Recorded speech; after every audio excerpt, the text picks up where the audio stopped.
leap of India's credibility as maintenance, repair, and overall destination. Our MRO market is projected to rise up to 4 billion US dollars by 2031 at an 8.9% growth rate, which is far outpacing the global growth rate of 4.8%. I see this as an unprecedented opportunity for global engine manufacturers looking to partner with India's rapidly expanding aviation ecosystem. Spurring by rising growing demand, passenger demand, the country's commercial aircraft fleet has expanded at a rate of 7.6% compounded annual growth rate, which is 3 times the global average. This alone creates demand for over 2,500 Safran engines to power the new aircrafts that are coming. I believe that with an onshore MRO facility in India, Safran Aircraft Engine Services India is set to drive substantial value creation in the Indian MRO sector. Most importantly, this facility marks a major milestone in achieving Honorable Prime Minister's vision of Atmanirbhar Bharat by localizing up to 90% of LEAP engine maintenance work by 2030. It will significantly cut dependence on foreign repair centers, reduce turnaround time, and lower operational costs for our Indian aircraft carrier organizations. Ultimately, the cost savings by the airlines will be passed on to our Indian passengers. We have all witnessed that under Prime Minister's visionary Udan scheme, air connectivity in the country has grown tremendously, further democratizing air travel in the country. Similarly, with the MRO sector receiving a significant boost, India will strengthen its aviation ecosystem, which is going to see a capacity of 3,000 more aircrafts coming in by the year 2047. For decades, the country has been a buyer's market for aircraft and engines. Now, under the able leadership of our Honorable Prime Minister Narendra Modi ji and his vision of ease of doing business, India is fast emerging as a global hub for aircraft and engine maintenance. After Make in India, after Train in India, today Maintain in India is becoming another strong element in our aviation growth story. With an investment of 150 million, first time a global engine OEM is setting the type of capability that we are seeing today in Safran. And it is projected that by 2028, around 25% of Safran's global LEAP MRO is expected to come from India. Here, I would like to highlight that there have been various progressive measures taken by the central government which have stimulated the MRO development in the country, including introduction of new MRO guidelines. This was in September 2021, eliminating royalties and ensuring transparency in land allotments at our Airport Authority of India airports. Uniform 5% IGST rate. This was announced in July 2024 on imports of aircraft parts, components and tools, replacing multiple GST slabs and resolving issues of tax inversion.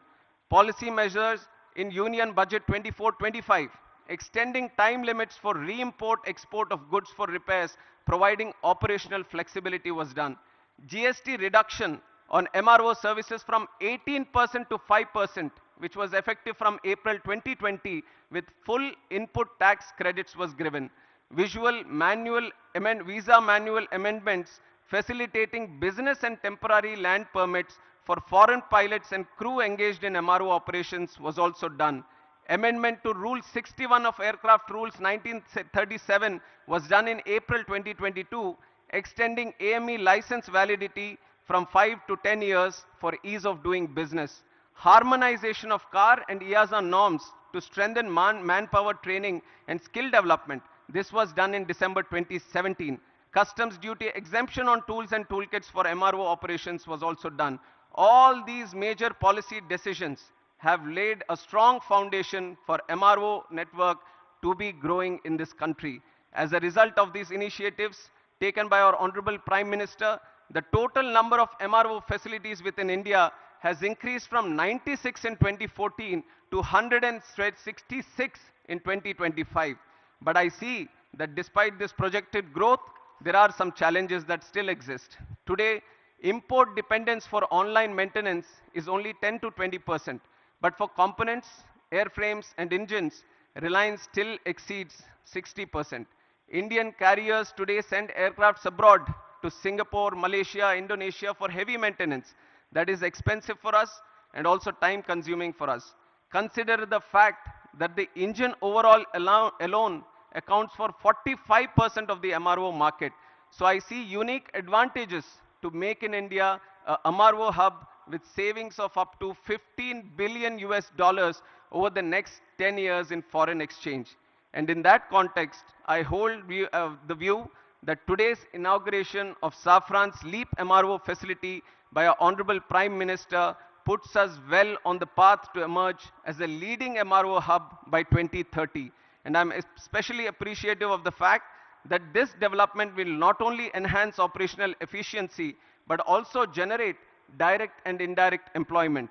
Once fully operational, it will service up to 300 engines annually, which will presently go out of the country to get serviced.